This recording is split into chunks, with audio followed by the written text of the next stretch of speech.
මිනසාන් කොන්නිචිවා.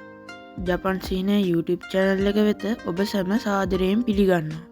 අද අපි ජපානයේ භූවිෂමතාව හා දේශගුණය ගැන කතා කරමු. ආසියාවට අයත් ප්‍රධාන රටවල් අතරින් එකක් තමයි ජපානය. ජපානය නැගෙනහිර ආසියාවේ පිහිටි දූපත් රාජ්‍යයකි. ජපානය පැසිෆික් සාගරයේ ගිනිවලල්ලෙහි කොටසක් වන අතර වර්ග කිලෝමීටර 3,77,975ක් ආවරණය වන පරිදි දූපත් 6,852ක් දූපත් සමූහයක් පුරා විහිදී තිබෙනවා. එම දූපත් අතරින් 90% ප්‍රමාණයක් ජනාවාස වලින් තොරයි. මේ අතරින් ජපානයේ විශාලම හා ජනාකීර්ණම දූපත වන්නේ හොන්ෂු දූපතයි.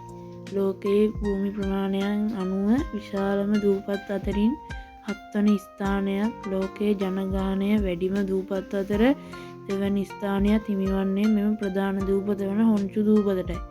හිරුනගින දේශීය ලෙස හඳුන්වන ජපානයේ පළාත් 47ක් සහ ප්‍රාන්ත 9කින් සමන්විතයි.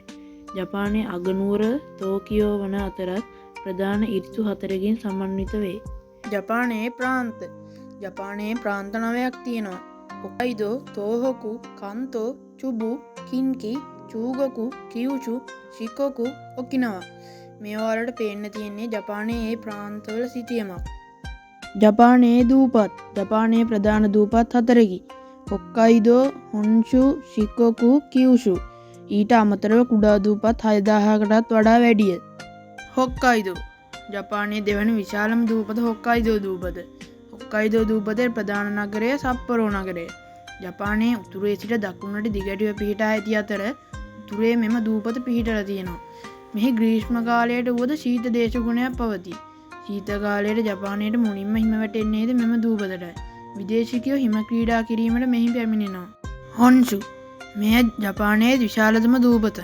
ජපානයේ ප්‍රධානතම නගරය වන ටෝකියෝද තවත් ප්‍රධාන නගර කිහිපයක් මෙම දූපතේ පිහිටලා තියෙනවා. මේ ප්‍රාන්ත 5ක් සහ පළාත් 34කට වෙන් කරලා තියෙනවා. ශිකොකු. මෙහි විශාලතම නගරය වනුයේ මත්සුයමා වේ. මෙය කියුෂු දූපතට නැගෙනහිරින් සහ හොන්ෂු දූපතට දකුණින් පිහිටා ඇත. කියුෂු. ජපානයේ අසොයමා සකුරජිමා ගිනිකඳු දෙක පිහිටා ඇත්තේ මෙහි වේ. මෙය ජපානයේ 3 වෙනියට විශාලතම දූපතයි. ජපානයේ ප්‍රධාන ඍතු. ජපානයේ ප්‍රධාන ඍතු 4ක් තියෙනවා. හරු වසන්ත ඍතුව, නට්සු ගිම්හාන ඍතුව, අකි සරත් ඍතුව, ෆුයු ශීත ඍතුව. හරු වසන්ත ඍතුව. ශීත කාලයේ අවසන් වී හරු ඍතුව පටන් ගනී. ලෝකයේ ප්‍රසිද්ධ මල් වර්ගයක් වන සකුරා මල්, නනෝ, හනා යන මල් වසන්ත ඍතුවේ පිපෙයි.